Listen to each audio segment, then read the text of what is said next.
So is this report of Israeli bullets found in Iranian children a lie to deflect blame and legitimize this terrible action against dissent? Or does it expose something much darker, a foreign intel attempt at turning anger into armed insurgency regardless of the human cost? Joining us now, editor of the Grayzone News, Maxem Blumenthal. Max, I was skeptical when I saw these claims that Israeli bullets were found in Iranian children. What do you make of the report?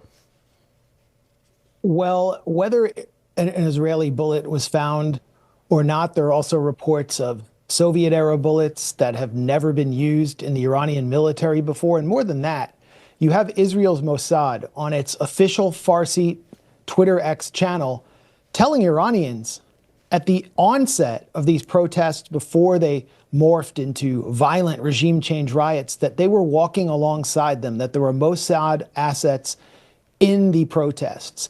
This was also repeated by former CIA director and ex-Secretary of State Mike Pompeo, who said Mossad agents are walking beside you to Iranian protesters.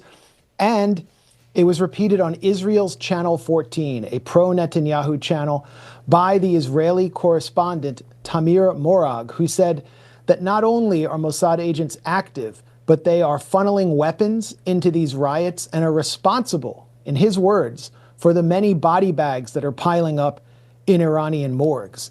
And so what's the evidence of that, Max? Like, what is the evidence you've reviewed that Mossad agents who, you're right, I mean, a lot of people have been suggesting they were out there involved, were increasing the violence and the acuity of death? Well, the evidence is that they've said so, that they would like to take credit, or at least partial credit, for this. There are other groups that are backed by Western intelligence and the Israelis, like the Kurdish PJAK separatists, PJAK, who were actively engaged in armed battles against Iranian security forces in the city of Kermanshah, where many were killed.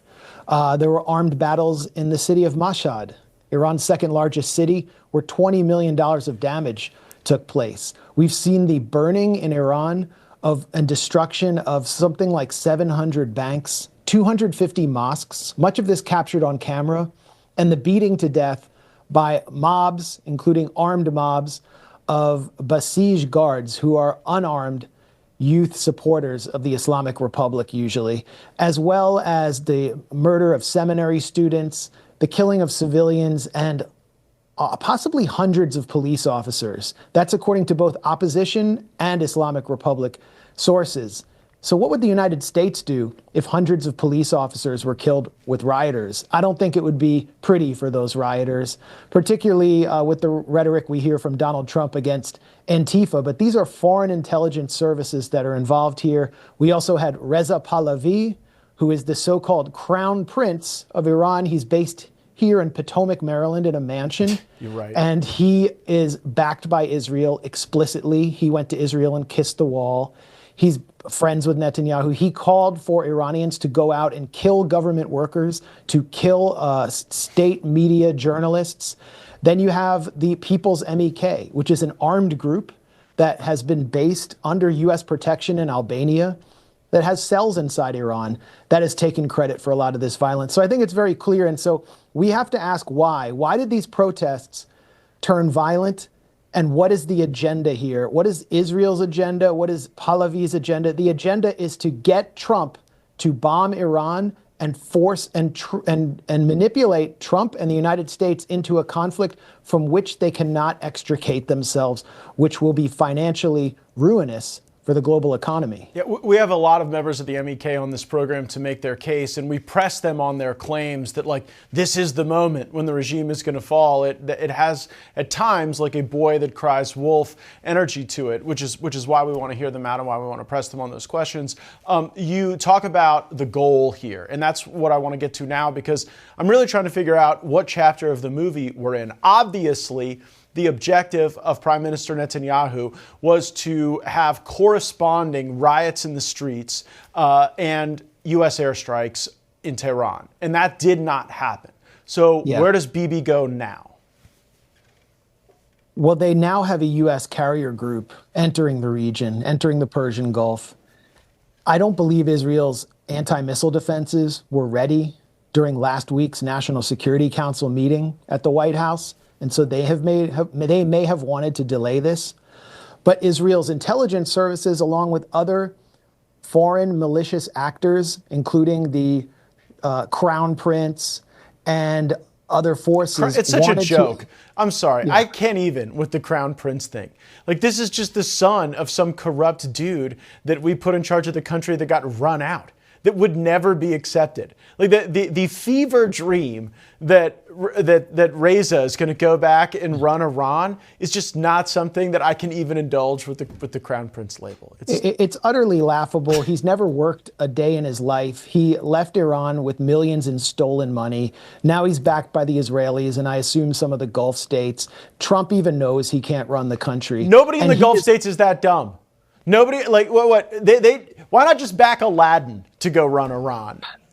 I don't think anyone's that dumb in the Gulf states. But. Well, they don't have an opposition inside Iran to just come in and replace the Islamic Republic, just as they didn't have Maria Corina Machado in Venezuela ready to take over all of the institutions of the Venezuelan state. So they went for a non-regime change option in Venezuela. But that's the new thing, Max. I mean, you've covered me, you've covered my record in Congress. I'm not some neoconservative, but I think what you're seeing in like the Trump-Vance-Rubio doctrine here is not to change the regime, but just to change someone in it and to try to incrementally improve conditions as a consequence of that.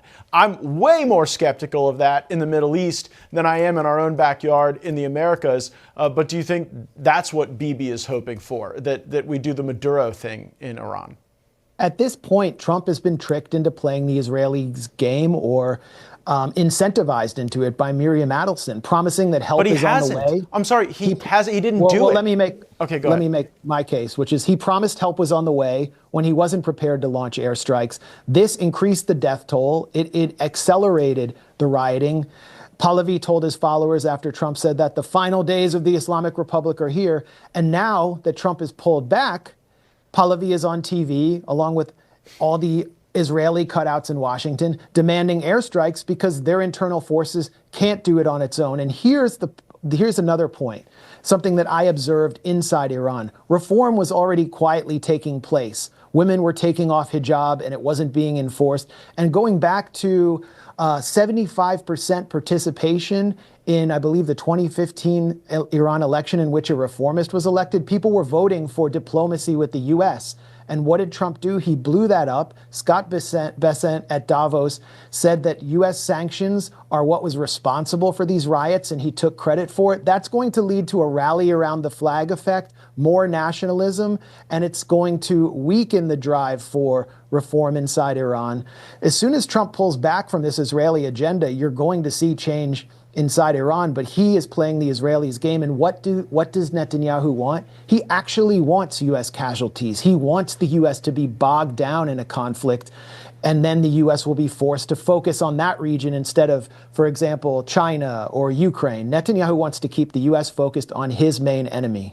Yeah, I think Netanyahu wants the Middle East awash in war refugees so that there are not rising capital markets in places that aren't New York and London. But the allegation that Trump is just sort of awaiting the moment when Netanyahu says do it is one that I think is misplaced. Here, I think Trump understood that strikes in Tehran weren't going to decapitate the regime. And so they would be strikes sort of with no end and also with no clear victory. And that was what Trump wasn't willing to endure. If there's a presentation that there's indeed some sort of successful regime change without widespread chaos in the Middle East, who knows what the president would do. But I think there's a different weight being applied than just the readiness of Israelis' defenses. But I appreciate you debating with me. Thanks for coming on. Maxem Blumenthal, editor at the Grayzone News.